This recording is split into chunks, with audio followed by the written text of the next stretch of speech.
Merci de choisir KTO. Vous êtes les bienvenus sur ce plateau installé dans la librairie de la Procure qui, avec KTO, le Jour du Seigneur, coproduit cette émission consacrée aux livres de religion et de spiritualité. La recette fait merveille, 3 livres, leurs auteurs. Et nous aurons ce soir une invitée, grande invitée dont nous allons beaucoup parler, que nous ne verrons pas sur le plateau, je veux dire l'Église. Parce que les 3 livres avec lesquels nous allons débattre posent 3 grandes questions. La première paraît totalement évidente, la réponse est difficile. Qu'est-ce que l'Église ? Qu'est-ce que l'Église ?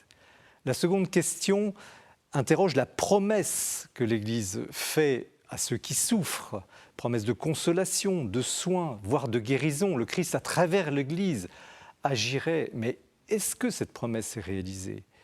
Et puis, la dernière question pose la question de la crise actuelle dans l'Église. Il y a une crise, il faut le reconnaître. Quelle attitude adopter ? Faut-il rester dans l'Église ? Faut-il sortir de l'Église ? Faut-il critiquer l'Église ? Faut-il la réformer ? Ou peut-être l'aimer davantage ? Jean-Dominique Durand, bonsoir. Bonsoir. Alors, vous êtes un historien engagé, je dirais, professeur émérite d'histoire contemporaine à l'université de Lyon 3. Vous avez été conseiller culturel aussi à l'ambassade de France, près de Saint-Siège, directeur du Centre Saint-Louis. Vous êtes aussi président des Amitiés judéo-chrétiennes de France et surtout, je dirais surtout proche de la communauté Sant'Egidio. Sant'Egidio, tout le monde croit connaître cette initiative, mais quand on lit votre livre « Prière, pauvre, paix, l'abécédaire de Sant'Egidio » publié au CERF, on découvre l'identité profonde de cette communauté catholique italienne fondée par Andrea Riccardi au rayonnement désormais mondial. L'ouvrage est donc très utile, ça va devenir un classique sur le sujet. Isabelle Le Bourgeois, bonsoir. Bonsoir. Bonjour, vous étiez déjà venue sur ce plateau, vous êtes religieuse auxiliatrice, psychanalyste, vous avez passé une bonne partie de votre vie à l'écoute des détenus dans les prisons, au contact de ces gens qui souffrent. Et vous avez écrit plusieurs livres, dont un mémorable, Dieu des abîmes, où vous étiez venu ici, je m'en souviens très très bien. Et vous publiez toujours chez Albin Michel, Vivre avec l'irréparé, où vous plongez cette fois dans les abîmes intérieurs, les abîmes des personnes blessées par la vie, en vous posant la question de l'irréparé, mais aussi de l'irréparable. Peut-on se remettre ? Peut-on guérir de certaines blessures ou maladies ? Pourquoi Dieu les tolère ? C'est un livre de méditation fondamental, très accessible et qui fera du bien à beaucoup. Jean-Guillaume Zéry, bonsoir. Bonsoir. Alors, vous êtes vous aussi un habitué de l'émission. Vous êtes biologiste de métier, vous êtes aussi coach, psychanalyste, essayiste. Vous avez beaucoup d'ouvrages à votre actif. Vous avez été président de l'association des Capifs La Libération, dédiée aux personnes de la rue. Bref, une expérience riche, multiple, qui fait de vous un homme, un laïc, écouté dans l'Église. L'Église qui ne va pas très bien, je le disais à l'instant, et vous publiez un petit livre chez Salvator avec le célèbre moine allemand Ansel Grün pour répondre à cette crise, notamment ouverte par les abus sexuels. Alors c'est un livre un peu coup de poing, intitulé « Pourquoi je reste dans l'Église ?» Vous ne partez pas, vous restez, bonne nouvelle. Nous allons écouter votre réponse, argumentée, les téléspectateurs la liront dans le livre, qui est un essai très stimulant. Voyez-vous donc trois ouvrages toujours très différents, mais qui posent des questions essentielles. Nous allons y répondre avec nos invités. Nous commençons l'émission, comme chaque mois, par un petit tour de l'actualité du libraire que nous présente ce mois-ci Guillaume Vanier.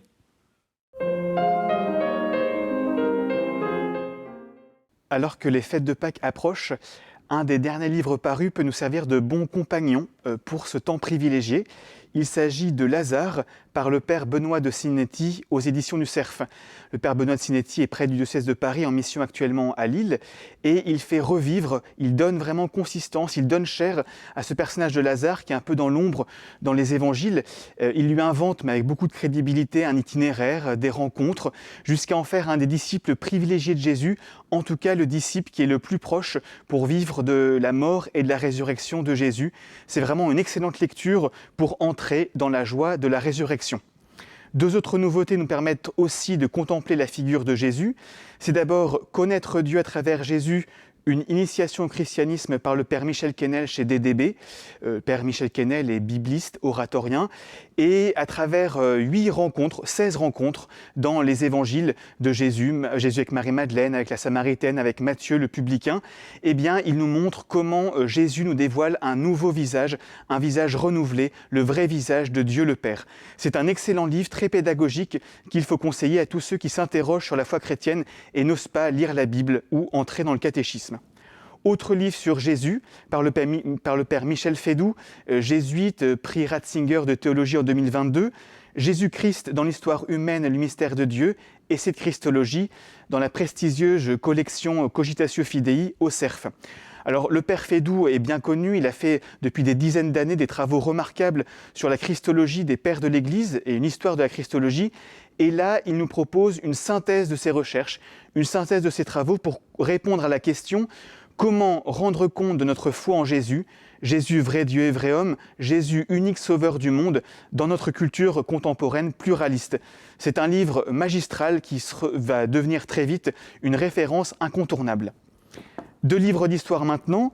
D'abord, le Bernard Lecomte aux éditions Perrin, France-Vatican, 2 siècles de guerre secrète. Bernard Lecomte est un historien de l'Église reconnu et il nous propose une grande fresque historique depuis la Révolution française jusqu'à nos jours, des rapports entre la France et Rome. C'est une histoire complexe, faite de beaucoup de tensions, de réconciliation, de collaboration. Et là, nous avons un livre aussi qui fera date, extrêmement vivant pour chacune des étapes de cette péripétie. Autre livre très intéressant, aux éditions Perrin aussi, par Yves Chiron, qui nous ouvre les portes de 10 conclaves qui ont marqué l'histoire. Depuis le XIIIe siècle jusqu'à l'élection du pape François, on sait que ce sont des moments clés dans la vie de l'Église qui peuvent, par l'élection d'un nouveau pape, donner un nouveau tournant à l'histoire de l'Église. Et Yves Chiron, avec son talent habituel d'historien, proche des sources, nous fait rentrer dans ces événements un peu secrets, mais si importants dans l'histoire de l'Église. Et enfin, un petit événement dans le monde des traductions bibliques en langue française, puisque les éditions Téqui viennent de rééditer la Bible Crampon. Alors, le Chanoine Crampon avait traduit la Bible en 1923, et en 2023, pour le centenaire, le frère Bernard Marie en propose une version très légèrement toilettée, aussi bien dans la traduction que dans les notes, dans un très beau coffret en 2 volumes, l'Ancien et le Nouveau Testament. C'est vraiment une très belle traduction dans un français très littéraire, mais avec des notes à la pointe de la recherche exégétique. Vraiment un très beau cadeau pour entrer de manière renouvelée dans la parole de Dieu. Merci Guillaume pour ce tour d'horizon littéraire du mois. L'actualité est bien nourrie, c'est passionnant, des beaux livres. On s'en réjouit pour l'édition religieuse et pour vous aussi, les lecteurs. Nous commençons l'émission avec le livre de Jean-Dominique Durand. Vous le connaissez certainement, ce professeur d'histoire à Lyon. Prière pauvre, paix. L'abécédaire de Sant'Egidio, c'est aux éditions du Cerf. Donc c'est un livre qui se présente effectivement avec des mots-clés pour cerner cette réalité de Sant'Egidio. Avant de nous dire ce qu'est Sant'Egidio, un mot sur vous. Quel est votre lien avec Sant'Egidio? Vous êtes un universitaire français. Je dirais avant tout, c'est un lien d'amitié qui a commencé par une amitié universitaire, en effet, avec le fondateur de Sant'Egidio, Andrea Riccardi, qui était professeur d'histoire religieuse. Nous avons partagé les mêmes recherches, les mêmes préoccupations, les mêmes interrogations sur l'histoire de l'Église catholique contemporaine, l'histoire contemporaine plutôt de l'Église catholique. Et c'est une amitié aujourd'hui qui remonte quand même à bien longtemps, aux années 80-90. Et à travers lui, c'est une amitié avec la communauté tout entière, pour ce qu'elle fait. Alors Et justement, je dois dire aussi un peu d'admiration. Je pense que ça doit se sentir. ça se sent. C'est un Je le livre. revendique. C'est pas un livre critique, mais c'est un livre très fourni, très exhaustif sur cette communauté. Alors, Mais c'est un livre d'historien aussi. Oui. Alors- C'est-à-dire, je fais attention toujours à contextualiser les différents engagements. Chaque mot montre, il y a 102 mots. alors, les mots, justement, je Oui. prends mot, parce que tout le monde ne connaît pas Sant'Egidio.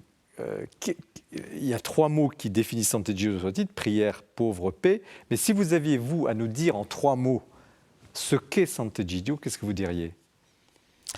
C'est une communauté de laïcs, d'abord, hein, mais qui n'a pas de vie communautaire. La communauté se fait à travers la prière et à travers les engagements. Et des engagements de toutes sortes, dans les domaines les plus divers.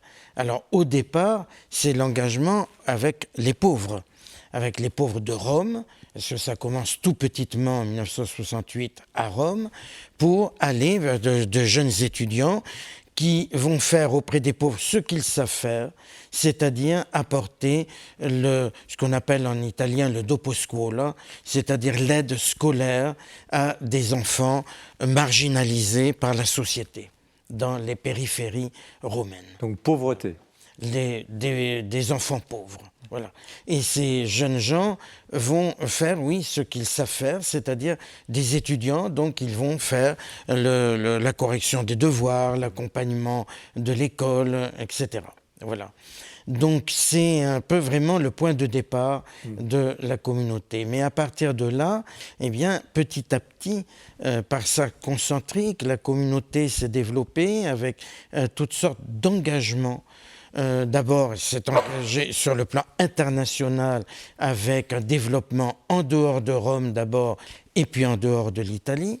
D'abord à Anvers, en Allemagne, à Augsbourg, et puis sur le plan international, au plus loin, en Argentine, en Afrique. Pour quel type d'action? Toujours humanitaire, caritatif humanitaire et également diplomatique, parce que oui, c'est comme ça qu'on alors, le connaît. Humanitaire, oui, on peut utiliser ce terme-là, mais c'est vraiment l'accompagnement de toutes les pauvretés.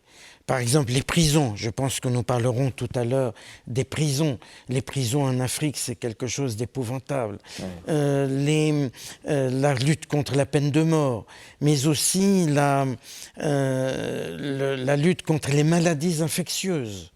Le projet DREAM, qui n'est plus un projet, mais un véritable programme avec une mobilisation des médecins pour lutter contre le sida, et d'abord contre le sida, et puis aujourd'hui contre la malnutrition d'une manière générale et toutes les sortes de maladies que l'on peut trouver, de maladies contagieuses que l'on peut trouver. Et la question diplomatique?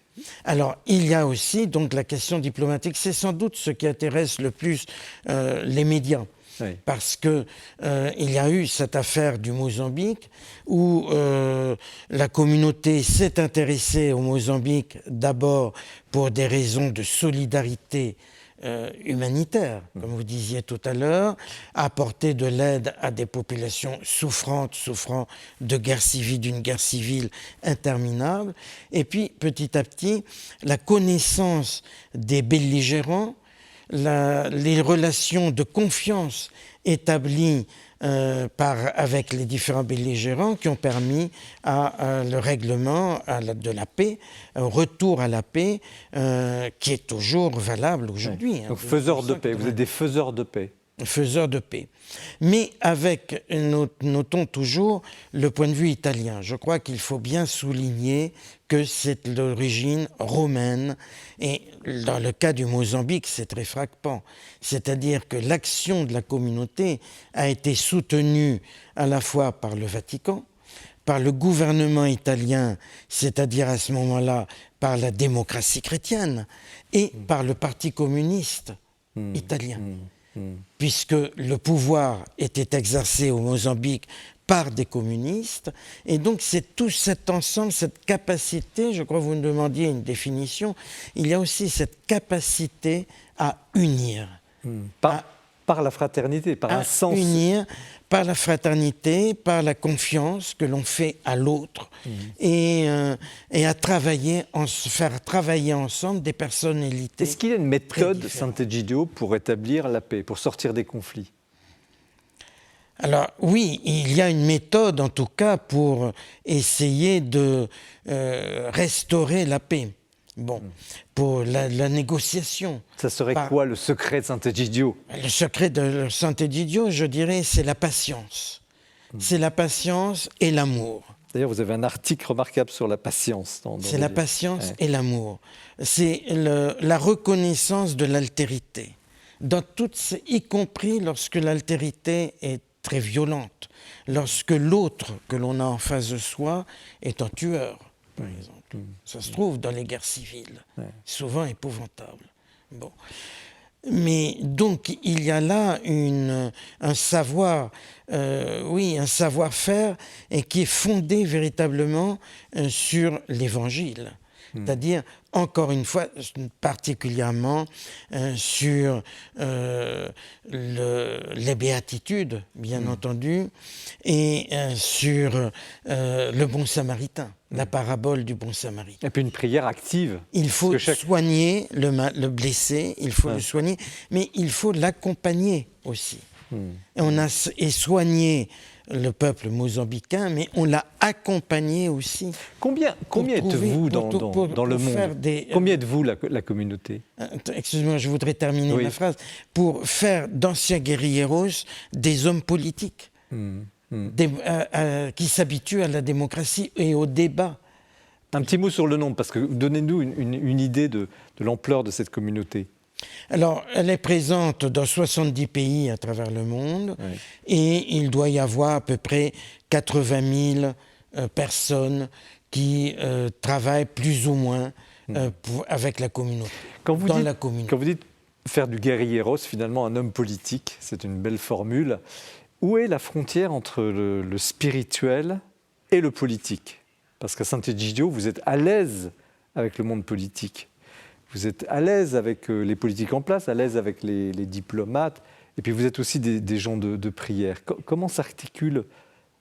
Est-ce qu'il y a un passage ou est-ce que c'est la même continuité? Est-ce qu'il y a une continuité? Oui, il y a un passage qui est l'amour du prochain et l'écoute de l'autre. Mais la politique, c'est quand même la défense des intérêts, c'est la bataille. Ah oui, mais Sant'Egidio n'a pas un engagement politique direct. Lorsque la communauté parle avec telle ou telle personnalité politique, il faut savoir parler, y compris avec des gens qu'on n'aime pas, qu'on n'apprécie pas, voire même qui peuvent vous faire horreur quand il s'agit de certains chefs d'État, et il n'en manque pas.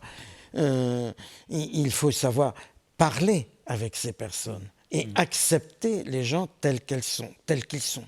Alors par exemple, vous allez venir en France, et je crois que c'est peut-être le pourquoi de ce livre, vous allez me dire si c'est vrai, en septembre 2024, pour les fameuses rencontres Hommes et Religions que vous organisez dans tous les pays du monde, tous les ans, à la rentrée.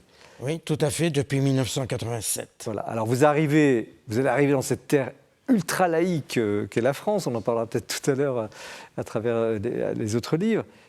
Et quel est finalement le message de Sant'Egidio pour un pays comme la France, très guindé dans sa laïcité? Eh bien, que d'abord, la communauté est une communauté laïque, profondément laïque, même s'il y a des prêtres qui en font partie. Oui, oui. Il y a des religieux aussi qui s'y reconnaissent, mais elle est laïque dans sa démarche. Le président de la communauté doit être un laïc et nous avons une démarche tout à fait laïque, c'est-à-dire d'ouverture à toutes les religions. Et justement, la laïcité qui est véritablement efficace dans sa définition pour assurer la paix des consciences et la paix civile, c'est justement le dialogue entre les religions. Et je pense que entre le 22 et le 24 septembre, la France, on l'a déjà fait à Lyon en 2005, Il y a déjà eu une expérience française qui avait eu un grand succès et qui avait beaucoup marqué les esprits. Et qui avait été soutenue d'ailleurs par tous les pouvoirs politiques locaux. Aussi bien par le président de la région, qui était socialiste à l'époque, c'était M. Kéran, ou le maire de Lyon. Mais là, 20 ans, excusez-moi, 20 ans se sont passés. 20 ans se sont passés, la laïcité s'est durcie. Elle s'est durcie. Alors, quel sera votre message? Elle s'est durcie. Eh bien, le même message, c'est-à-dire que la laïcité véritablement qui apporte la paix à la société, c'est une laïcité de dialogue et de rencontre entre les uns et les autres. Non seulement entre des religieux, mais aussi entre des croyants et des non-croyants. Je crois que c'est très important, la participation aussi de non-croyants à ces rencontres. Et nous en avons eu toujours, et nous en aurons qui seront très présents en septembre prochain. Alors Jean-Guillaume Seri, vous êtes un homme justement laïque, engagé, au contact, vous avez dans votre expérience des gens de contact direct avec la société française, et puis vous êtes profondément chrétien, on peut le dire. Ouvertement, ça se lit dans vos livres, vous êtes explicite. Comment vous recevez l'expérience de Sant'Egidio et de ce livre également? Moi, je suis très touché par Sant'Egidio.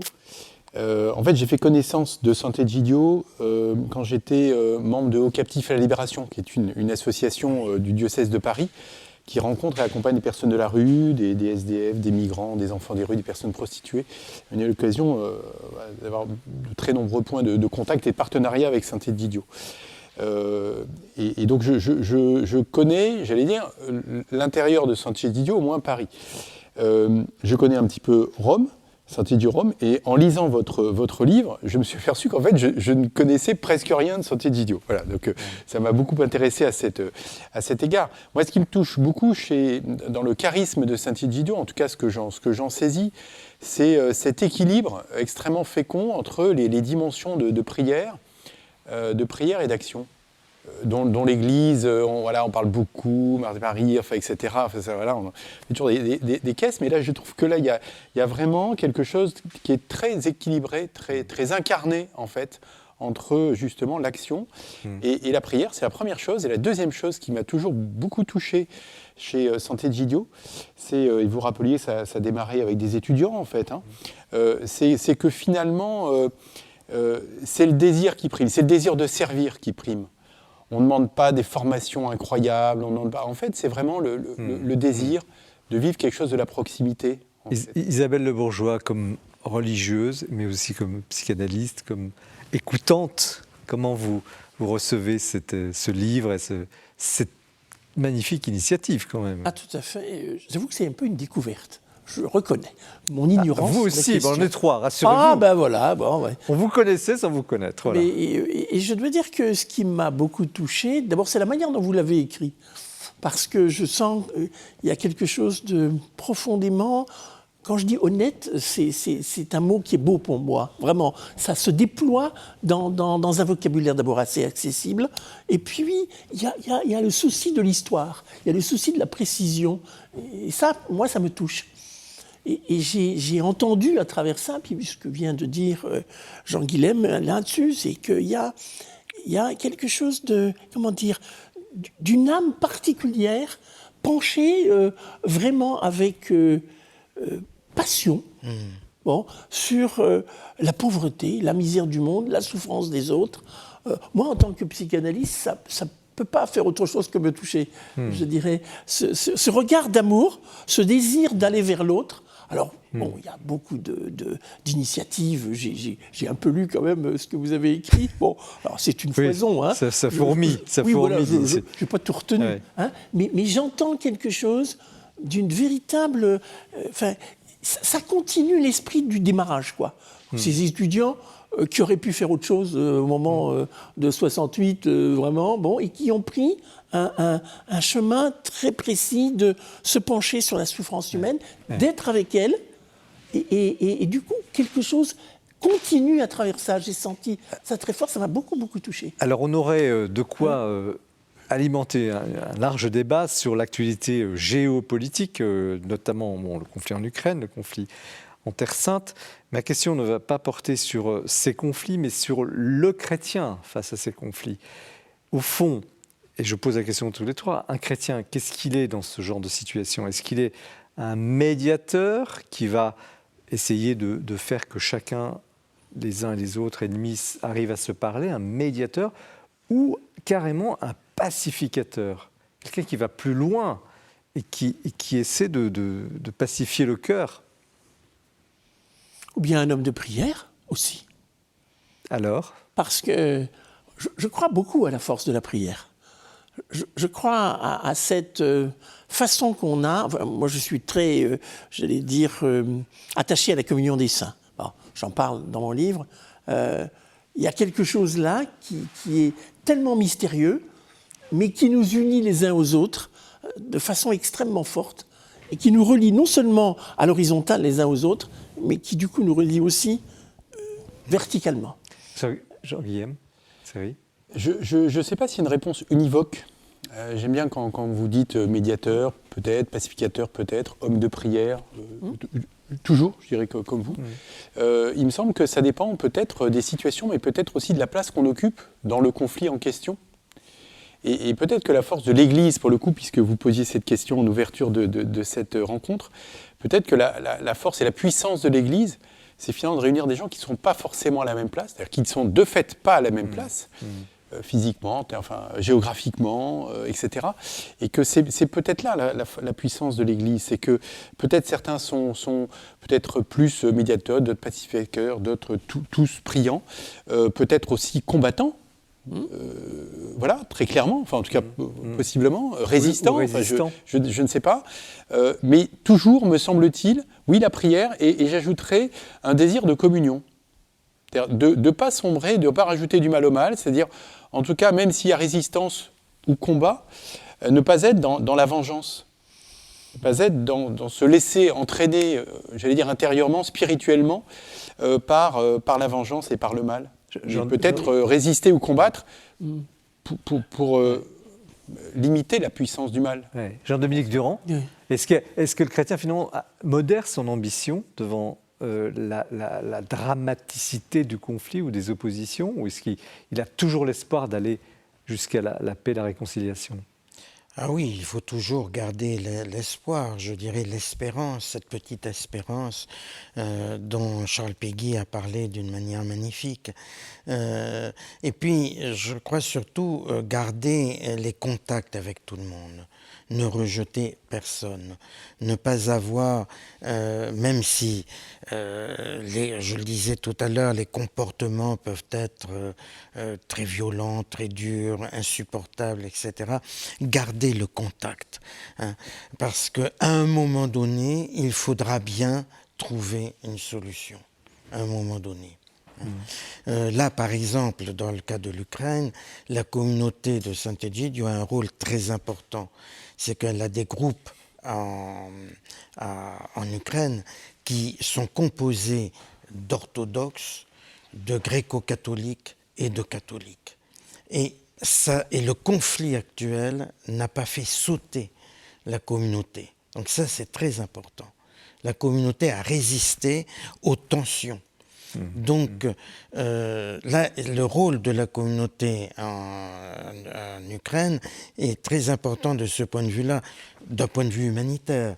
Par exemple, pour aider, pour apporter, il y a des convois qui partent, qui sont financés par la communauté, qui apportent des aides médicales, des aides, toutes sortes d'aides dont un pays en guerre a besoin. Mais aussi, il y a ce contact, et puis il y a des communautés aussi en Russie, communautés qui sont orthodoxes, hein, et le contact est maintenu. Alors, donc là, je ne suis pas sûr que ce soit maintenu entre les Ukrainiens et les Russes, parce qu'il y a des problèmes de relations, évidemment, et puis le régime russe, est ce qu'il est, comme vous le savez, mais le maintien de ce contact me paraît fondamental. Être capable de parler avec tout le monde. Alors il y a un autre aspect de... C'est un moyen d'en prendre plein la figure aussi, d'ailleurs. Oui. Oui, ça pourrait faire partie de la définition du partie négociateur. La définition, oui, tout à fait. Il y a un dernier aspect que je voudrais évoquer, qui est très important dans toute l'action de Sant'Egidio, c'est la question de l'immigration et des couloirs humanitaires pour lesquels, effectivement, vous avez été applaudi, mais vous avez été aussi très critiqué. Je dis vous, enfin la communauté, évidemment. Pourriez-vous nous dire quelle est, au fond, la juste mesure de cette question migratoire? Parce qu'elle est très, très débattue en France, évidemment. Comment est-ce qu'on la voit du point de vue de Sant'Egidio et pourquoi est-ce qu'on va jusqu'à créer ces couloirs humanitaires qui permettent à des réfugiés de venir en Europe? Et le pape François a beaucoup soutenu ces initiatives. Oui, et pas seulement le pape François, mais le gouvernement français également. Oui, il y a des accords qui ont été signés. Il y a des accords qui ont été signés à l'Élysée et avec le ministre de l'Intérieur pour accueillir des personnes qui peuvent venir en France ou dans d'autres pays européens, mais accueillies, prises en charge par la communauté et par d'autres institutions chrétiennes notamment l'Église protestante. Mais face au mur d'incompréhension que suscite actuellement ce genre d'initiative pour certains, qu'est-ce que vous répondez? Quel est votre message? Eh bien, que si on veut avoir une immigration des personnes qui soient intégrées dans le pays, qui se sentent bien dans le pays, il faut les accueillir. Il faut les accueillir. Si on les laisse n'importe où dans la rue, c'est tout le problème de l'immigration clandestine. Je vois actuellement dans ma ville de Lyon, nous avons de gros problèmes avec les mineurs non accompagnés. Et c'est un problème sans solution. Il doit y avoir des solutions, mais enfin, c'est très difficile. Jean-Guy Mseri, comment vous recevez ces initiatives? Alors que le couloir humanitaire permet d'organiser les choses. Ça me renvoie à toutes ces années que j'ai passées au Captif La Libération, où de fait, on allait à la rencontre, comme je disais, des personnes de la rue. Une grande partie, une majorité était extranationale et extra-européenne. Moi, ce que ça évoque, c'est effectivement la question, de la survie. Déjà, pas oublier que quand même la plupart, c'est une question de survie. Et ensuite, vous l'avez dit, c'est le sujet de l'intégration. Propos peut-être un peu disruptif, mais je pense que les associations, Sant'Egidio en premier lieu, les captifs, d'autres évidemment font un travail formidable, mais il ne peut pas y avoir d'intégration seulement avec, en gros, l'État et les associations. Ça n'existe pas, de mon point de vue. Il y a intégration à partir du moment où il y a rencontre avec, j'allais dire, des vrais gens, c'est-à-dire des gens qui sont des gens qu'on va rencontrer dans un environnement de travail, ou des gens qu'on va rencontrer parce que ce sont des voisins. Et donc, voilà, les associations, l'État, c'est pas que c'est bien, c'est que c'est indispensable, mais en même temps, je trouve qu'on a une culture qui peut avoir très vite tendance à se défausser là-dessus, qu'on soit pour ou contre, d'ailleurs, l'immigration. Enfin, en tout cas, moi, je l'entends dans les deux camps. Enfin, de toute façon, on en fait trop, on n'en fait pas assez. Mais c'est toujours l'État et les associations. Moi, je connais personne qui se soit réellement intégré. Simplement, voilà. Il faut qu'à un moment donné, chacun, effectivement, aille à la rencontre, accueille, parle, reçoive, encourage, aide à faire un CV, prenne le thé avec, enfin, voilà. Et ça, c'est chacun de nous, et chacun de nos auditeurs à sa mesure. En tout cas, c'est le sens, finalement, le grand message de votre livre. Merci Jean-Dominique. Prière pauvre, oui, la question du logement. Prière pauvre paix, l'abécédaire de Sant'Egidio aux éditions du Cerf. Nous poursuivons l'émission avec le livre d'Isabelle Le Bourgeois. Restez bien avec nous. Mais nous retrouvons maintenant Mathilde Mailleux qui a préparé pour vous un coup de cœur. Mon coup de cœur ce soir, ce sera « Ceci est mon corps » de Charlotte de Villemorin qui publie un magnifique témoignage chez Grasset. Un témoignage de vie, un témoignage d'une vie vraiment pas ordinaire. Car Charlotte de Villemorin est née tétraplégique. C'est une vie difficile, une vie faite de handicap bien sûr, mais une vie étonnante qu'elle nous raconte dans ces pages absolument géniales. Géniale parce que d'abord Charlotte de Villemorin a un humour décapant complètement. On rit beaucoup dans ce témoignage qui pourtant dit des choses un peu difficiles parfois, mais surtout ce qui transcende ce texte, eh bien cette joie. Charlotte de Vilmorin est une chef d'entreprise, elle a 34 ans, elle a un associé, elle a des salariés, elle vit sa vie à 100 à l'heure, rien ne l'arrête. Elle court en avion, en train, accompagnée toujours par son fidèle chien, sa chienne plutôt, India. Une jeune femme qui décape donc, une jeune femme aussi qui est très sollicitée, car son exemple est absolument remarquable. Mais un jour, la vie de Charlotte de Vilmorin va prendre un tour difficile, car elle va perdre irrémédiablement l'usage de ses bras. Alors il va falloir pour elle qu'elle accepte d'être encore plus dépendante. Ce livre, c'est le livre d'une renaissance dans la joie, car Charlotte de Vilmorin va se sentir appelée à devenir vierge consacrée. Ce livre, c'est aussi un itinéraire spirituel, un itinéraire toujours fait de joie, une joie consentie, une joie appelée aussi. Un livre qui donne aussi à voir des rencontres, des visages, de la solidarité, de l'amitié, de l'entraide toujours, beaucoup de tendresse également, mais aussi formidablement cet humour qui vient transcender tout ce texte. Alors je vous invite à découvrir ce témoignage hors norme qui nous invite à vivre notre vie dans la joie. Merci Mathilde pour ce coup de cœur surprise et très intéressant. Nous poursuivons l'émission avec le livre d'Isabelle Le Bourgeois, « Vivre avec l'irréparé ». Titre un peu énigmatique, elle va nous dire ce que cela signifie, chez Albin Michel. Avant d'entrer dans le livre, rappelez-nous quelle a été l'ampleur de votre expérience auprès des personnes souffrantes. Oh, ça remonte à loin. Mais en quelques mots, je posais la même question que tout à l'heure, en trois mots. Disons quelques années dans l'univers carcéral et dans l'univers de l'hôpital psychiatrique, voilà. Travail avec le contrôleur général des lieux de privation de liberté aussi, notamment.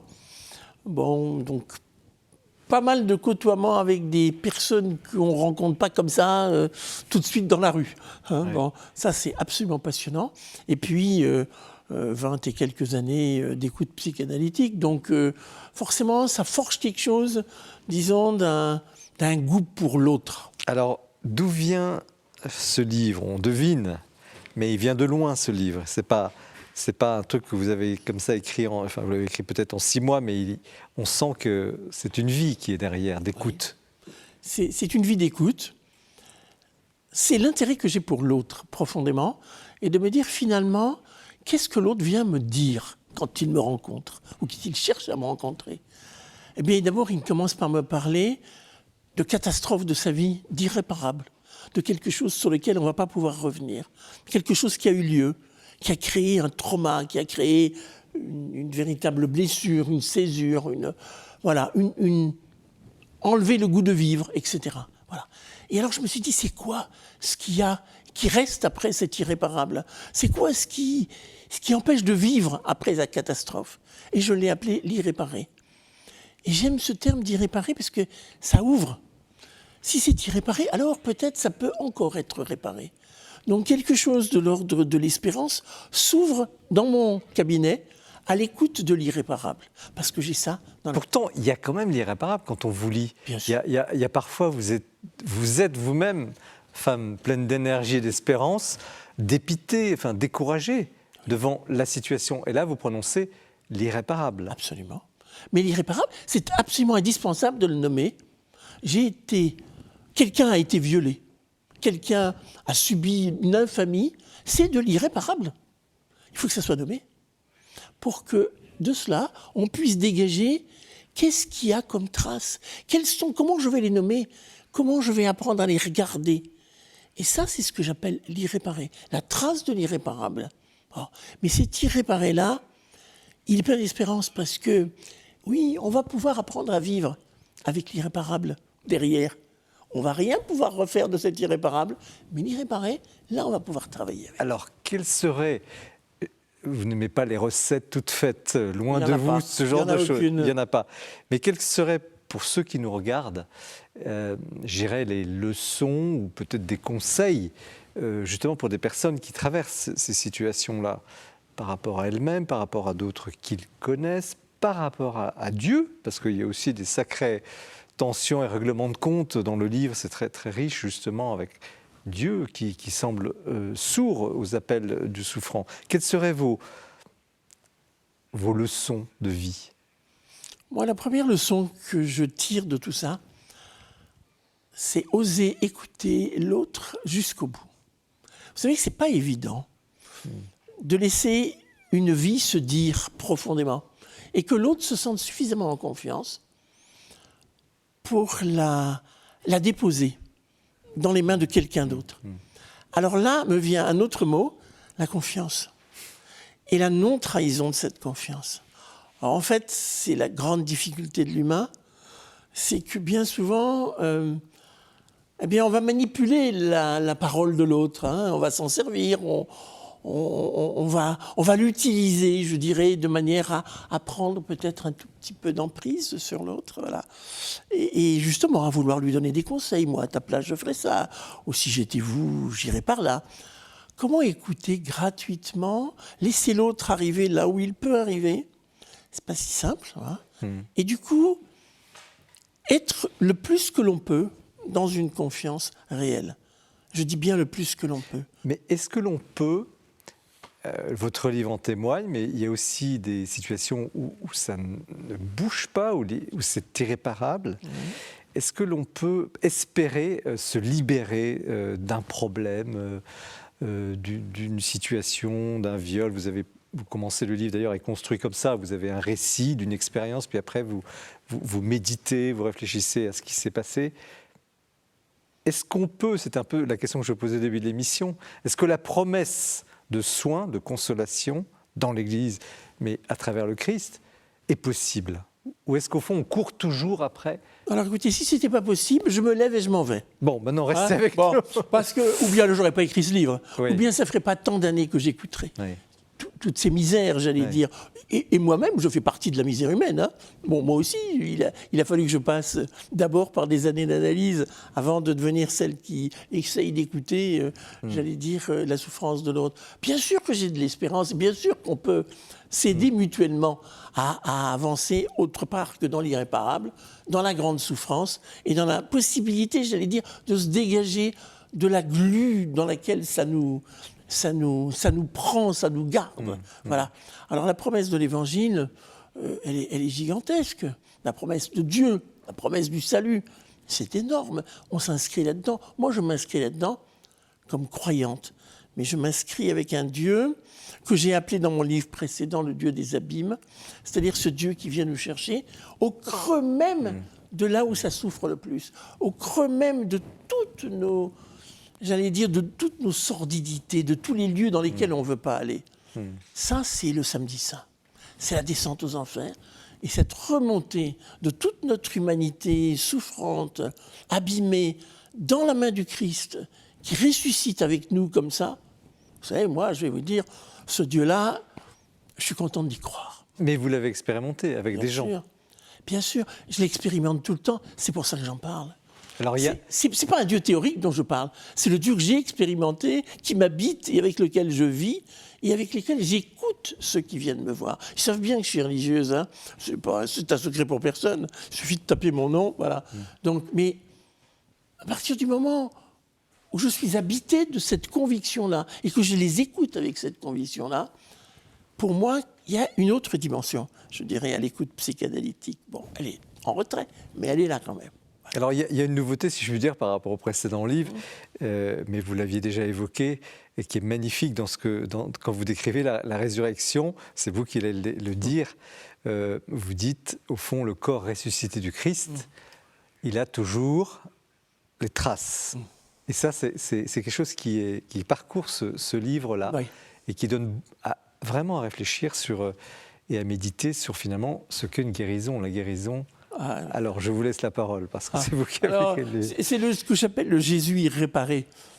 Et j'y tiens beaucoup, c'est vrai. Merci de le souligner et de me donner la parole là-dessus, parce que c'est très important pour moi. Jésus se présentant à ses disciples avec ses plaies, c'est pas simplement, vous voyez, j'ai la preuve, hein, c'est bien moi qui a été crucifié. Bon, c'est plus que ça pour moi. Non seulement c'est bien moi, mais c'est bien moi irréparé. C'est-à-dire avec mes blessures aussi, les traces de mes blessures.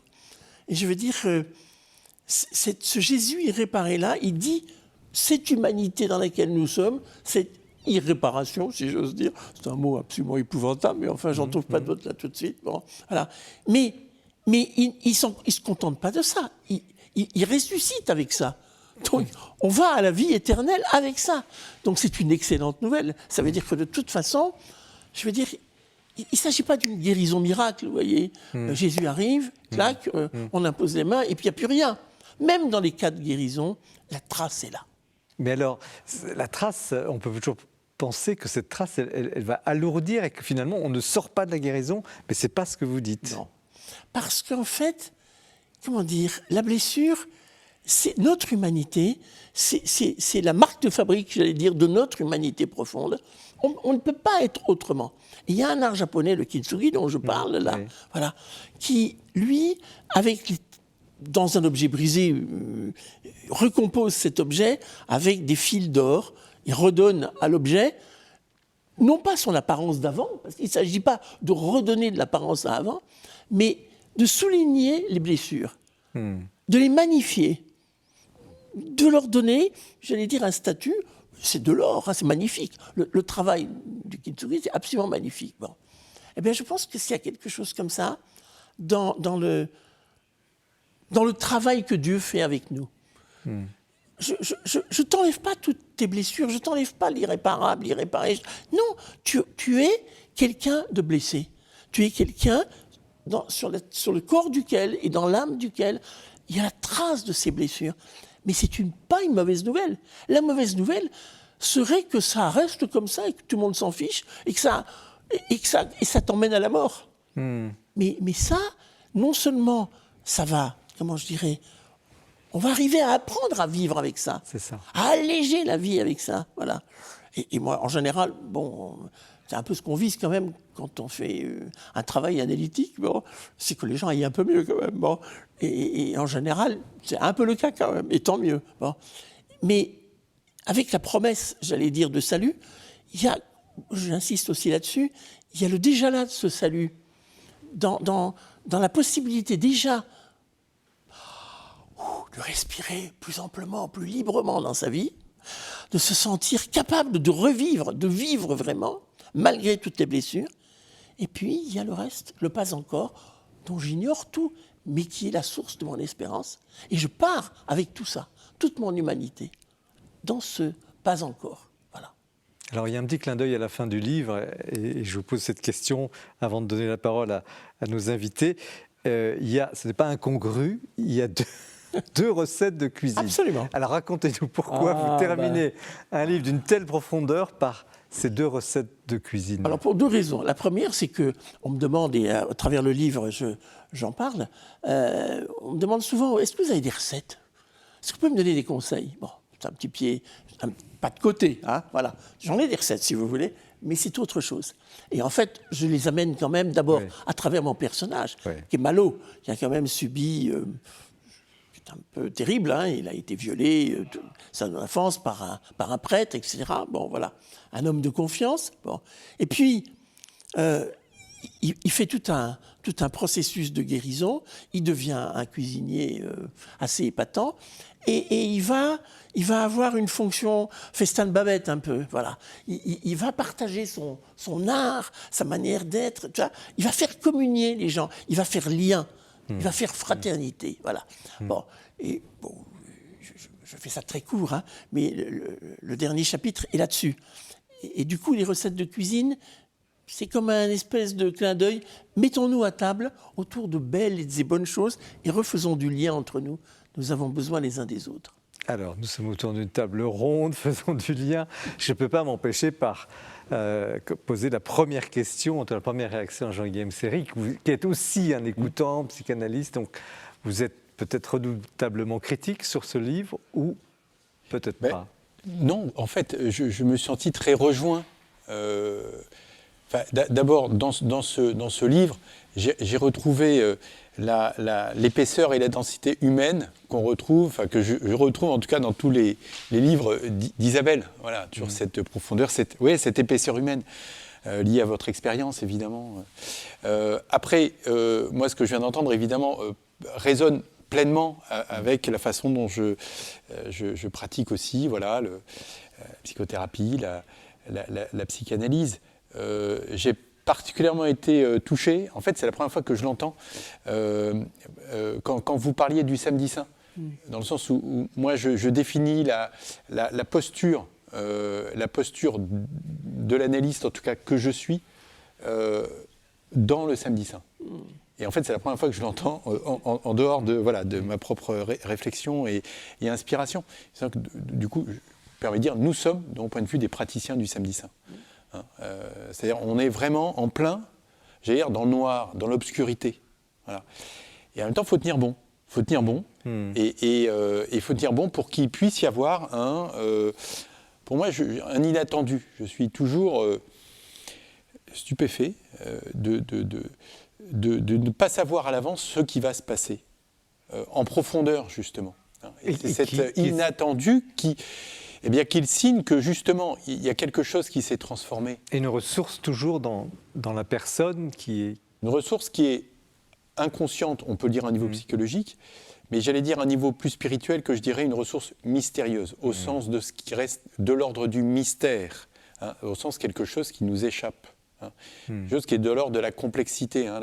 La complexité, la complication. Ce qui est compliqué, c'est que c'est compliqué. Bon, ça va demander du temps, mais je sais où je vais aller, j'ai le mode d'emploi. La complexité, c'est je ne sais pas en fait sur quoi tout ceci va déboucher. Et le propre du travail analytique, c'est que nul ne le sait. Parfois, les personnes que je reçois peut-être s'imaginent que, voilà, eu égard que je suis psychanalyste et blabli et blabla, je sais par avance comment ça va se passer. Le nombre de séances, le processus, les phases. Et en fait, nul ne le sait. Et il me semble que le cadre est là pour créer les conditions. Le cadre de l'écoute, de la thérapie est là pour créer les conditions pour que quelque chose du mystère, en fait, du mystère de la vie, avec un grand V, puisse nous surprendre. Et d'ailleurs, ça se sent dans votre façon d'écrire. Mais je voudrais avoir l'avis de Jean-Dominique Durand sur ce livre, cette démarche. Vous êtes historien, un peu en dehors de ce monde-là. On a deux spécialistes, deux experts ici. Comment vous recevez ce... Oui, mais on retrouve aussi dans l'histoire tout ce que vous dites. Et j'ai été très frappé par beaucoup de connexions que l'on peut faire avec des situations historiques et avec l'action de Sant'Egidio, par exemple. Alors, j'ai beaucoup aimé votre passage sur le Christ irréparé. Car dans l'église, la chapelle, la petite église de Sant'Egidio à Rome, il y a justement un Christ qui est cassé, et qui a beaucoup inspiré la communauté, qui prie depuis le début maintenant, prie dans la grande basilique de Sainte-Marie du Trastevere. Mais longtemps, la communauté a prié devant ce Christ cassé, non réparé. Non seulement irréparé, mais cassé. Donc je crois que c'est très fort. Et puis je crois aussi, ce qui me frappe beaucoup, c'est, vous venez de le dire, ne pas baisser les bras. Ne pas baisser les bras, être tenace. L'exemple, j'évoquais tout à l'heure le programme DREAM pour lutter contre le sida. Quand la communauté a commencé à s'emparer du sujet, grâce aux médecins, des médecins infectiologues membres de la communauté, c'était au Mozambique, on sortait à peine de la guerre civile, que voilà qu'une nouvelle guerre arrive, c'est la guerre contre la maladie, qui fait des ravages absolument épouvantables. Les organisations internationales s'en désintéressent complètement, en disant de toute façon, les Africains sont incapables de se soigner, de respecter une norme, de respecter des règles, d'avoir un comportement efficace, et puis il y a la corruption, ça ne marchera jamais. Et vous avez gagné. Et pourtant, ça a marché. Ça a marché. Et dans un premier temps, ce sont des médecins italiens notamment, mais aussi argentins et autres, qui succédaient régulièrement chaque mois à Maputo et au Mozambique. Et puis aujourd'hui, c'est un succès tout à fait considérable. Formidable. La maladie est maîtrisée. Et excusez-moi, tout le personnel médical, accompagnant, etc., est aujourd'hui africain, mozambicain. C'est du réel. Alors, un autre thème de réflexion qui transparaît, je voudrais aussi avoir votre avis sur le sujet, c'est je vais appeler ça sans manque de respect pour évidemment toutes les personnes croyantes et évidemment la question j'oserais dire, des ratages, des ratés de Dieu. Comment se fait-il, et ça apparaît aussi dans votre livre beaucoup, que ce Dieu, parfois vous citez Maurice Bellet d'ailleurs, le Dieu pervers, comment ce Dieu peut-il accepter, tolérer ce mal ? Alors c'est une question éternelle, on l'a souvent évoqué d'ailleurs sur ce plateau, mais dans votre pratique, dans ce que vous essayez de faire, et comment vous êtes tous les trois affrontés à ce mal, le mal de la guerre ou le mal de la guerre intérieure. Dieu, où est-il pendant ce temps-là ? Alors vous dites des ratages de Dieu. Ratage, le raté. Et comment il rate ? C'est pas Dieu Mais qui je sais pas, rate. si, parce que vous dites il devait y avoir une alliance, tout devait se réconcilier, puis finalement, ça ne marche pas. Ah ben, ça ne marche pas, c'est pas à cause de Dieu. Hein. Bon, ça, c'est pas la question. Non. Et le Dieu pervers tel que Maurice Bellet le dénonce, c'est un faux Dieu. Hein. C'est un Dieu que l'on s'est créé, qui reste encore, comme si ce Dieu-là était d'abord un Dieu qui punit, un Dieu comptable, un Dieu qui s'occupe des petites affaires, des livres de comptes, etc. Bon, Mais on est sans cesse à la recherche finalement de qui est Dieu, parce qu'effectivement, il n'est pas quand même dans une... très très visible et extrêmement envahissant. Hein, bon. Mais nous, justement, quel est le Dieu auquel je crois, hein, quel est celui que je vais porter dans l'espérance ? Voilà. Moi, c'est ça. Combattre le mal... je ne sais pas si je suis une combattante du mal, mais en tout cas, je suis à ses côtés pour essayer, comme disait Etty Le Soum, de ne pas ajouter un atome de haine à ce monde. C'est déjà un sacré programme. Hein. Jean-Guillaume Seri, voilà. Ce Dieu qui semble impuissant face au mal. Oui, en tout cas pour moi la question c'est qui mon Dieu en fait, oui. au sens quelle représentation j'en ai, quel lien j'ai avec lui, et cette question elle est bien sûr, elle va mobiliser notre intelligence, mais pas seulement, elle va mobiliser notre cœur au sens d'intériorité, mais aussi notre expérience de vie. Pour moi personnellement c'est le Dieu de la vie, c'est un Dieu qui est avec. Alors, ça peut paraître un peu théorique, mais en tout cas, moi, la place qu'il amène dans ma vie, c'est pour ça que ça renvoie à ce que je disais tout à l'heure, hein, dans le samedi saint, le psy, le thérapeute, c'est celui qui doit tenir bon. Quand l'autre, parfois, justement, lâche, celui qui tient bon. Voilà. Pour moi, Dieu, c'est celui qui est présent et qui tient bon. Jean-Denis, vous avez vu des images de Dieu terribles sur la terre Oui, mais c'est en même temps un Dieu qui inspire le bien, qui inspire le dévouement, qui inspire tout ce que vous avez fait auprès des prisonniers, auprès des personnes irréparables en apparence, hein, mais que vous avez aidé à réparer, à se réparer. C'est cette action qui est inspirée notamment par l'Évangile, hein, et lorsqu'on le prend au sérieux. Lorsqu'on en prend au sérieux. Le cardinal Martini disait à propos de Sant'Egidio, voilà, ce sont des jeunes qui prennent l'Évangile au sérieux. Voilà, je crois que c'est ce Dieu-là aussi. Alors il y a le mal, le mystère du mal. Bon, là j'avoue que je ne suis pas très compétent pour en parler, si ce n'est pour être... On ne peut pas être parfois désespéré de l'humanité. Mais en même temps, il y a ce don de soi, ces gens extraordinaires. Vous aviez parlé tout à l'heure des saints. Hein. La litanie des saints m'émeut. C'est l'un des moments dans les liturgies qui m'émeut le plus, la litanie des saints. Voilà. Et puis il y a tous les saints qu'on ne connaît pas, tous les saints inconnus. Eh bien, je crois que oui, ce Dieu, c'est aussi cela, et c'est, je dirais, surtout cela.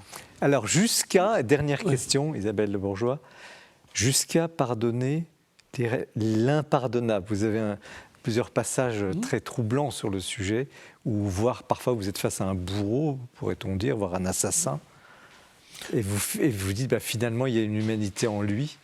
Est-ce que, jusqu'où va cette démarche ? Jusqu'où va jusqu'à... Il y a plusieurs choses. Hein. Dans mon livre, il y a le pardon en quelques mots, parce que... Voilà, oui, je sais bien. En quelques mots. Il y a le pardon et sa nécessité, mais quelquefois son impossibilité. Et ce que je pointe, c'est ça aussi. C'est-à-dire qu'il y a de l'impardonnable à taille humaine. Et je crois que ça, c'est important de le mentionner, parce que le pardon n'est pas « mais il faut que tu pardonnes, c'est absolument nécessaire, t'es pas catho si tu pardonnes pas ». Il y a des moments, ce n'est pas possible. Voilà. Et je pense que Dieu, il est là pour ça, si j'ose dire. Ce que nous ne pardonnons pas, nous, le cœur de Dieu saura quoi en faire.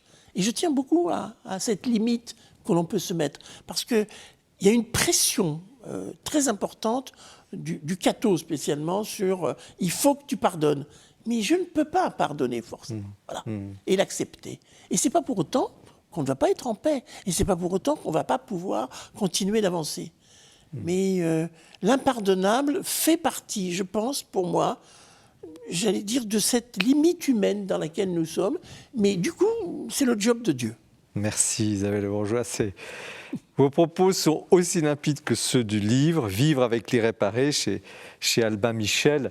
Restez bien avec nous, on continue l'émission avec le livre de Jean-Guillaume Seri. « Pourquoi je reste dans l'Église ?» C'est le titre, mais c'est l'heure aussi du portrait. Et cette fois, c'est Jean-François Rode que nous retrouvons. Il y a juste quelques mois, c'était l'anniversaire du texte de Vatican II consacré à la liturgie, le premier texte de Vatican II, sous la forme solennelle d'une constitution, donnant mission à Paul VI de réformer le missel romain, comme le Concile de Trente l'avait demandé à Pie V. Un texte qui a été voté à l'unanimité des évêques, sauf 4 sur plus de 2000. Mais la liturgie, surtout en France, n'est pas un long fleuve tranquille. Et la distinction entre ce qu'on appelait naguère la forme extraordinaire et la forme ordinaire du rite romain suscite beaucoup d'agacement, de disputes, d'acrimonie, même de division. Donc, c'est un peu normal, parce que la liturgie est tellement importante qu'elle est forcément sensible. Raison de plus, donc, pour se former dans la liturgie, en particulier pour la messe. Et il ne faut pas laisser la liturgie aux spécialistes, il faut que l'ensemble du peuple chrétien s'en empare. C'est pour ça que je vous propose 3 livres qui sont vraiment excellents dans ce but.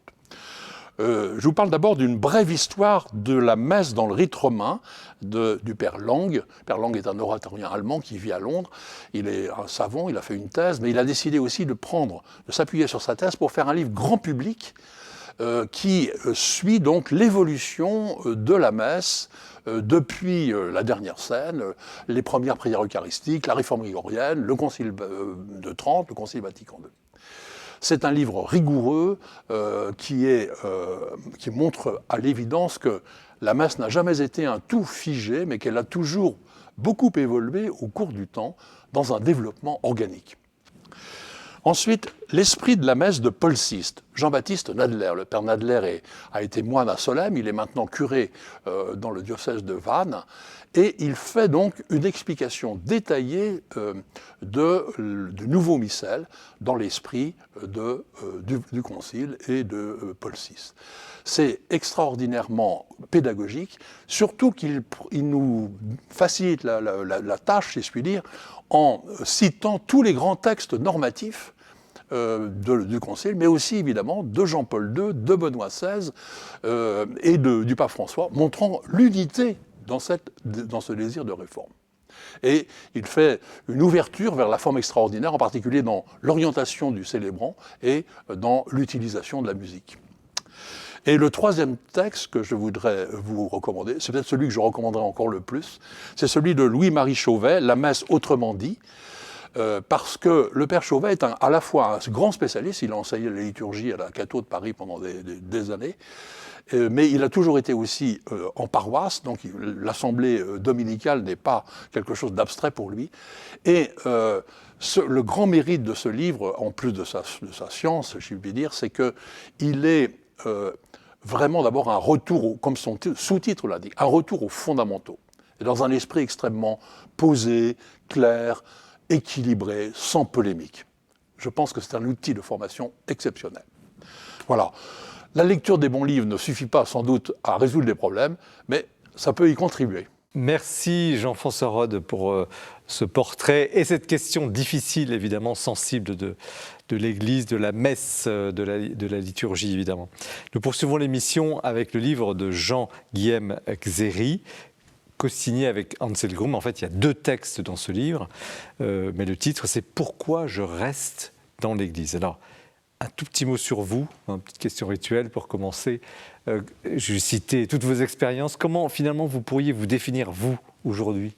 Qui êtes-vous ? C'est une question qui vaut la peine qu'on s'allonge sur un divan. Bonne question. Fondamentalement, j'allais dire peut-être un écoutant, qui écoute les cœurs et le monde, voilà, et qui écoute peut-être la vie circuler en lui et dans le monde. Oui, je dirais ça comme ça. Alors, est-ce que vous êtes vraiment posé la question du titre ? Pourquoi je reste dans l'Église ? Racontez-nous ce livre. D'où vient-il et le sens de son titre ? Il vient d'abord de la gravité de la situation de l'Église aujourd'hui, enfin en tout cas ce que moi j'en perçois, avec le fait d'observer que de plus en plus de personnes disent quitter l'Église. Alors, ça ne date pas là d'aujourd'hui, hein, ça fait ce mouvement de retrait de l'Église, ça fait très très très longtemps qu'il est amorcé. Évidemment, le Covid n'a pas arrangé les choses, mais bien sûr, de façon beaucoup plus dramatique, ce qu'on a appris, la révélation, en tout cas le dévoilement des abus de masse dans l'Église, évidemment, a été un choc pour beaucoup de monde, et pour moi, évidemment, comme pour d'autres. Hein. Ça m'a évidemment beaucoup affecté. Et donc, cette question de pourquoi je reste dans l'Église, c'est à la fois devant ce constat que beaucoup disent quitter l'Église, même si c'est ce que j'essaye de développer dans mon bouquin, qu'est-ce que ça veut dire que quitter l'Église ? Mais moi-même, en tout cas, je ne sais pas si j'ai vraiment pensé à quitter l'Église. En l'occurrence, la question qui a été la mienne, c'est quoi être chrétien ? Comment être chrétien après ce qu'on vient d'apprendre ? C'est quoi ma relation à l'Église après ce qu'on vient d'apprendre ? En fait, voilà, c'est reformulé en pourquoi je reste dans l'Église. Et alors, vous pensez, avant peut-être d'avoir vos réponses et qui sont dans le livre, est-ce que vous pensez que ce phénomène soit cette tentation de sortie, et ces sorties soient si majoritaires que ça, si importantes que ça ? Parce qu'on a tendance à dire qu'il y a beaucoup de sorties, mais quand on regarde les chiffres réels, notamment des demandes on ne peut pas être débaptisé, mais enfin, les gens pensent que c'est possible. C'est quand même des dizaines par année. Les chiffres de débaptisation, je ne sais pas bien quel est le terme exact. C'est ce que j'interroge en fait au début de ce livre. En fait, c'est quoi quitter l'Église ? Et très majoritairement, le sujet n'est pas celui des baptêmes. Quitter l'Église, pour certains, ça sera ne plus aller à la messe. Ça sera ne plus catéchiser ses enfants. Ça sera retirer ses enfants des scouts. Ça sera ne plus donner aux deniers de l'Église. Ça sera faire la grève quand ils disent le credo de « je crois en l'Église, une sainte catholique apostolique ». Pour d'autres, ça sera d'envoyer simplement une lettre à son évêque en disant « mais vraiment, c'est quoi cette Église ? Mais qu'est-ce que vous faites ?» Je veux dire par là, et point de suspension en fait, que finalement chacun quitte l'Église à sa façon. Et pour le dire en plein et pas en creux, c'est chacun, il me semble aujourd'hui, avec sagesse et discernement, discernement, mobilisant son intelligence et son cœur, c'est comment je me positionne dans l'Église, face à l'Église. Alors on choisit justement si on se met au centre, en périphérie. Mais est-ce que ça touche plutôt une génération ? Mais ce n'est pas une question de débaptisation. Voilà. Oui, d'accord. Est-ce que ça touche, ce que vous avez très bien décrit, ces différentes modalités de sortie, est-ce que ça touche plutôt une certaine génération dans l'Église ou pas ? Ou est-ce que c'est des jeunes, Je n'ai pas de données chiffrées, mais il me semble que en tout cas, ceux qui explicitent le plus quelque chose de l'ordre du quitter, comme je viens un peu rapidement de l'illustrer, sont pas forcément les moins de 30 ans, qui ont un rapport très clairement à l'Église qui est très différent. sont plutôt des personnes, plutôt de la génération peut-être au-dessus des 40-50 ans. Même si on entend quand même des jeunes dire, moi, tant que l'Église, elle ne se sera pas réformée, enfin, je donne l'exemple d'ailleurs de jeune couple là, avec laquelle j'ai une discussion d'ailleurs très riche, moi, je veux bien me marier à l'Église, mais avec un prêtre que j'ai choisi, en gros, qui pense comme moi, et tant que l'Église ne sera pas réformée, je ne ferai pas baptiser mes enfants. Qui est aussi une forme, alors non pas de quitter l'Église, mais en tout cas, voilà, d'être à bonne distance. Voilà. En fait, c'est une distance à la carte, il me semble, à travers cette question de quitter l'Église. C'est comment je me positionne à la carte en fonction de tel ou tel engagement. Pour d'autres, ça sera de dire, moi, je ne fais plus de caritatif parce que, au Secours catholique, par exemple, parce que ça fait partie de l'Église et que moi, je ne me reconnais pas là-dedans. Une forme de protestation. Alors, quels sont, sans déflorer le livre, que les spectateurs vont lire, mais quelles sont vos réponses personnelles, enfin, en quelques lignes? Pourquoi vous ne quittez pas cette Église? Peut-être avant, si vous permettez de rentrer dans ces quelques réponses, en effet, personnelles, j'interroge le quitter, j'interroge aussi, c'est quoi l'Église? Et ça, pour moi, c'est une question absolument essentielle. On se demandait tout à l'heure... on en reparlera effectivement dans le débat. Dieu, c'est qui Dieu pour moi? En fait, pour moi, c'est quoi l'Église? Et là aussi, l'Église, c'est quoi? Est-ce que c'est une super ONG? J'avais prévu de vous poser la question après, mais on y va. Donnez votre réponse. Oui, parce que pour moi, elle est vraiment essentielle, justement, pour pouvoir donner ensuite les pourquoi. Bien sûr, il n'y a pas de discussion. Donc pour certains, ça sera peut-être une ONG humanitaire, pour le coup mondiale. Pour d'autres, ça sera une méga structure dont le quartier général et siège social est au Vatican, à Rome. Pour d'autres, ça sera une communauté de chercheurs de Dieu. Pour d'autres, ça sera des gens un peu d'un autre âge qui vont à la messe tous les dimanches. Pour d'autres, ça sera un peuple, en l'occurrence pour moi, c'est un peuple d'hommes et de femmes qui ne se sont pas choisis et qui sont appelés à annoncer le Seigneur ressuscité. Ça peut être aussi finalement le lieu du monde, l'Église est le lieu du monde où le monde prend conscience qu'il reçoit sa vie de Dieu. Volontairement, je tape large, et moi j'invite surtout, du plus pragmatique, matérialiste au plus spirituel, j'invite chacun à se poser la question. Donc, quand je veux quitter l'Église, mais en fait, quelle Église? De quelle Église tu parles quand tu veux la quitter? Et probablement, il y a certaines Églises que moi aussi, je quitterais volontiers. Comme certaines images de Dieu, en réalité. Et alors, donc, pardon si j'ai anticipé. Non, pas du tout, parce que c'est pour le débat, mais ça n'a aucune... Au contraire, ça enrichit. Maintenant, je ne veux pas non plus déflorer le sujet, mais on fait attention dans l'émission. Si vous donnez tout ce qui est dans le livre, les gens ne le liront pas, mais ils vont le lire parce qu'il est très intéressant. Qu'est-ce qui fait que vous êtes toujours là? Pourquoi vous êtes venu finalement ce soir? Quand je me suis posé pour vraiment, pas simplement rester sur mon désir de rester, ma fidèle à l'Église, mon attachement à l'Évangile, au Christ, etc. J'essaie de creuser un petit peu plus. Voilà. Plusieurs éléments sont venus. Premier élément, c'est que quand on regarde un peu froidement, l'Église est probablement une des institutions qui est allée le plus loin sur ces affaires de regarder la vérité en face et d'essayer de progresser. Et quand je dis ça, je dis tout de suite qu'il y a énormément de limites, il y a énormément de résistance, il y a beaucoup de déceptions, et je suis bien placé pour le dire. J'étais pilote d'un des groupes missionné par la Conférence des évêques de France pour essayer de mettre en musique les recommandations de la SIAZ.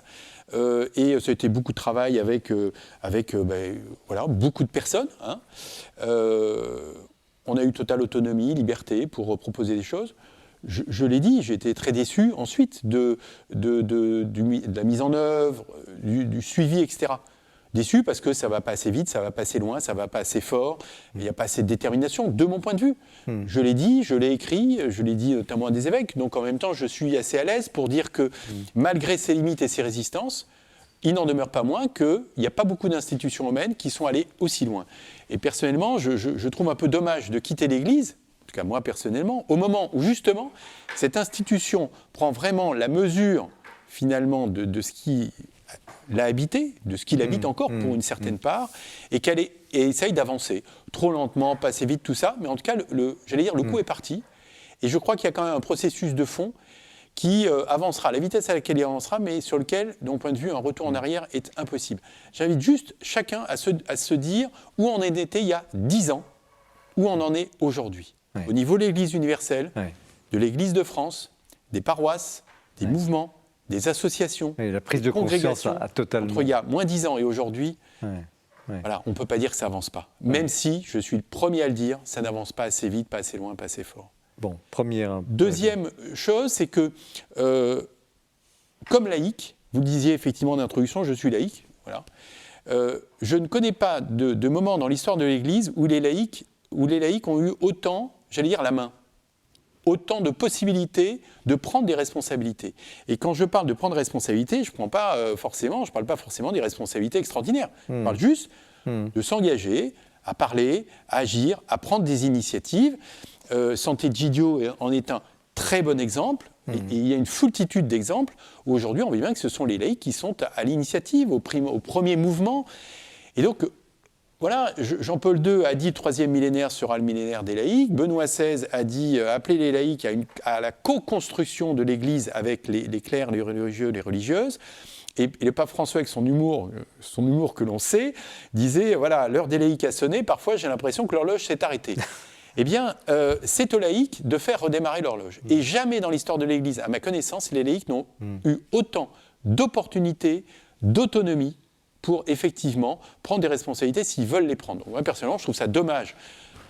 Si, en tout cas, j'ai le désir de contribuer à quoi que ce soit de l'Église, de quitter le navire à une époque où, justement, en fait, les laïcs ont le plus d'espace. Et vous n'êtes pas un idéologue. C'est peut-être la raison fondamentale pour laquelle... Parce qu'on pourrait dire, oui, bon, alors c'est quelqu'un qui... C'est le parti des laïcs, mais non, c'est pas ça. Non, c'est pas du tout mon propos. Moi, je revendique rien. Donc, c'est très clair. Mais pourquoi vous revendiquez rien? C'est parce que, fondamentalement... Parce qu'en l'occurrence, comme laïc, en fait, ce qu'on appelle le sacerdoce baptismal en termes experts, que je ne suis pas dans ce domaine-là, enfin, en gros, le fait d'être baptisé, d'être chrétien de base, d'être laïque, ça suffit si on veut effectivement assumer sa responsabilité, c'est répondre de l'évangile dans le monde. Mais il y a un amoureux en vous, l'amoureux du Christ. Ah ben évidemment, évidemment. Et donc du coup, ça m'amène à la troisième raison pour moi essentielle, c'est que, et là-dessus je suis assez critique dans mon livre, vous l'aurez peut-être perçu, c'est qu'on parle beaucoup de l'Église, et les chrétiens sont très forts pour parler de l'Église en termes de fonctionnement, d'organisation, de ce qui ne va pas, de ce qu'il faut réformer, etc. Et je nous compare un peu tous, un peu aux sélectionneurs de l'équipe de France que nous sommes tous à la veille de la finale de Coupe du Monde. Là, il y a 60 millions de gens qui savent. Moi, honnêtement, je ne sais pas bien faire. Et ce que je crois surtout, c'est qu'on est dans un entre-soi vraiment mortifère. Mortifère. L'Église, elle doit me ressembler. Moi, je choisis le prêtre qui pense comme moi. Moi, je vais dans la paroisse qui va bien, parce que qui va bien, c'est-à-dire qui me ressemble. Surtout, il faut que ça me ressemble, un peu comme vraiment un parti, quoi. Un parti, un club. Je pense que l'Église est exactement l'inverse. Exactement l'inverse. C'est-à-dire, les chrétiens sont des gens qui ne se sont pas choisis, qui ont été choisis, on peut le dire, par l'Esprit Saint, par ce qu'on veut, enfin bref, qui ne se sont pas choisis.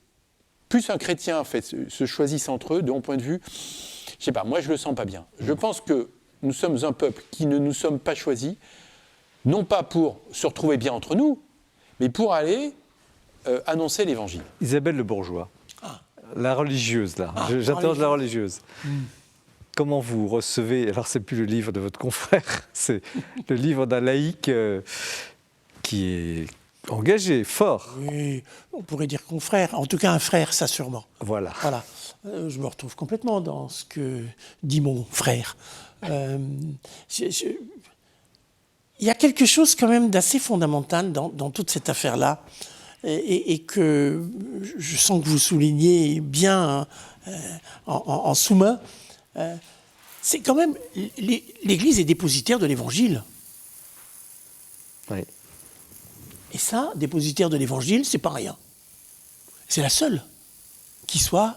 Voilà, enfin les églises chrétiennes, j'entends, dépositaires de l'Évangile. Qu'est-ce qu'on fait de l'Évangile?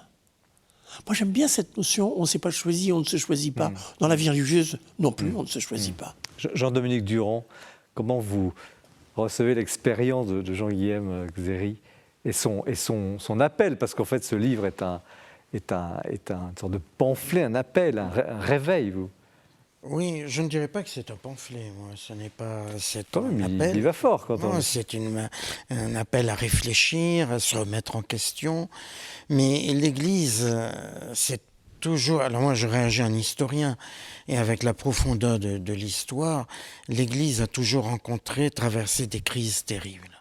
Alors aujourd'hui, nous sommes dans une crise, effectivement, une crise de pouvoir, une crise d'abus, une crise profonde, aggravée par le fait que nous sommes dans une société très médiatisée, où tout s'échange parfois avec violence. Bon. Mais toute l'histoire de l'Église est traversée de crises, hein, et plus ou moins bien gérée. Je pense aux abus de pouvoir, pensez au simonisme, la crise des prêtres simoniaques, C'est-à-dire qui faisaient payer les sacrements, hein, par exemple, bon, qui est quand même à l'origine de la réforme de Luther. Ouais. Hein, Luther, qu'est-ce qu'il demandait tout simplement? Mais ça a été très mal géré, évidemment. C'est très mal géré par Rome à l'époque. On aurait pu éviter sans doute cette crise épouvantable où beaucoup de catholiques, tout le monde était catholique, sont partis, ont quitté l'Église pour créer une autre Église chrétienne, s'inspirant toujours du Christ, mais organisée différemment. Si on avait écouté un peu Luther, alors justement, les propositions de Luther ne sont pas si dramatiques. Aujourd'hui, quand on lit ça, on se dit, mais comment ça alors peut justement, mais provoquer quel est l'enjeu de ce que dénonce aujourd'hui Jean-Guillaume Seri? Quel est l'enjeu de cette crise actuelle? Pour moi, il y a quelque chose de très important, c'est la confiance. Ça doit être un lieu sûr, l'Église, quand même. Hein. C'est comme la famille. Or, ces deux lieux-là, aujourd'hui, sont quand même beaucoup dénoncés. Hein. Voilà. Hein. Et je dois dire que c'est une vraie question pour moi, ça. Comment refaire de l'Église un lieu sûr? Tu viens à l'Église, tu es en sûreté. Il y a de la confiance, quoi. On fera attention à toi, on va prendre soin de toi. Jean-Guillaume, quel est Moi, l'enjeu? j'ajouterais un élément de nature spirituelle, c'est le dernier point que je développe, qui est celui du combat spirituel. C'est pour le coup, il me semble qu'on est vraiment, au travers de ces révélations dramatiques, appelé à faire tomber une représentation de l'Église qui est que comme c'est l'Église, ou même une association chrétienne, etc., en fait, le mal n'existe pas. En fait, il va y avoir que du bien, que des gens vraiment pleins d'amour, etc., etc., etc. Mais, et c'est ça le sujet de mon dernier paragraphe, c'est en fait, il y a un enjeu de combat spirituel. Et que l'Église, elle est confrontée, elle aussi, à ce combat. Elle est traversée par le mal.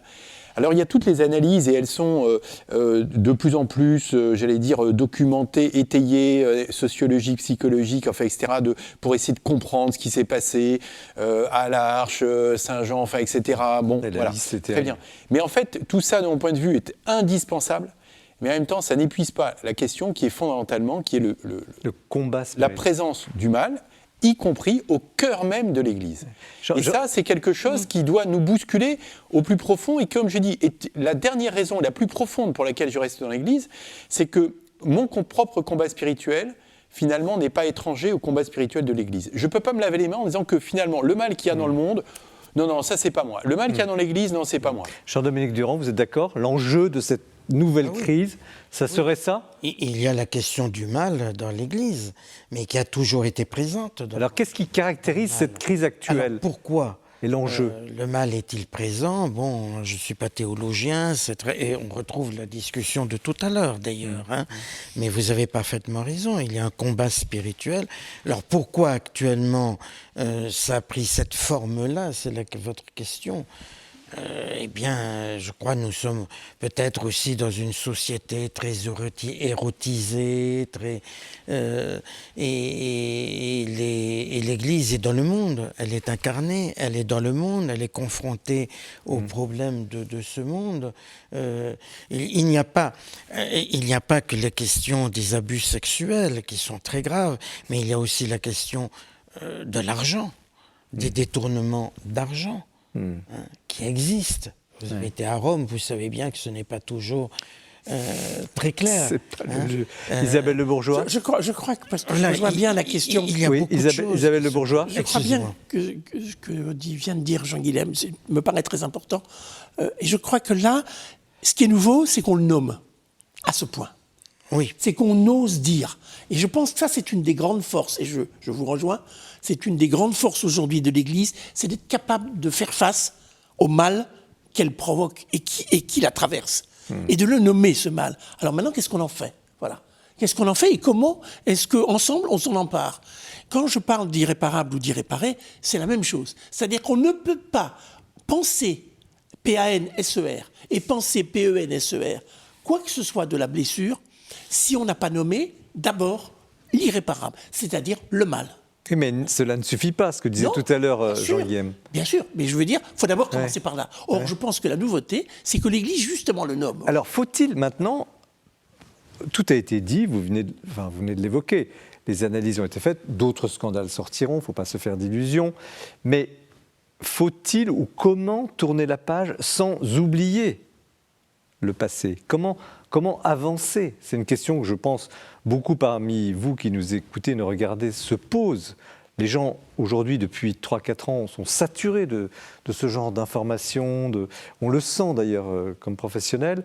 Mais l'Église ne peut pas oublier, mais il faut avancer. Alors comment faire le pas aujourd'hui? Il me semble que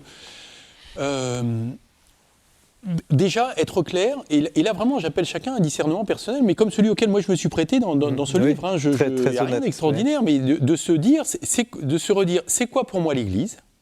Voilà. Et puis pour quelles raisons, qu'est-ce que j'y vis? Qu'est-ce que j'en ai reçu? Qu'est-ce qui me blesse? Pour quelles raisons j'ai envie soit de quitter, soit de partir, soit un peu de... Vraiment, je pense que c'est un appel en fait à la maturité, à l'autonomie dans sa relation avec l'Église. Sortir aussi parfois d'un positionnement qui peut être un peu, quelque part, un peu infantile, puéril, immature, soit en mode finalement un peu régressif, soit en mode agressif aussi. Enfin, voilà. Et de se positionner et profiter de cette période quand même douloureuse pour cela. Et ensuite, ça rejoint vraiment pour le coup l'échange qu'on a eu à propos de l'irréparable et l'irréparé, c'est que arrêtons de fantasmer une Église, pour le coup, j'allais dire, sainte au sens sans tache, blanche, immaculée. Dans l'histoire, ça n'a jamais existé. Et jamais. Jean-Dominique, je pense, ne me démentira. Oh. Ça n'a jamais existé. Et on se promène avec ça. Donc ça n'est pas une réalité historique, ça n'est pas une réalité spirituelle. Donc comment avancer avec ça? Bien sûr, mais en gardant ça comme une cicatrice, comme une trace de nos limites, une trace de nos péchés, une trace de nos trahisons, etc.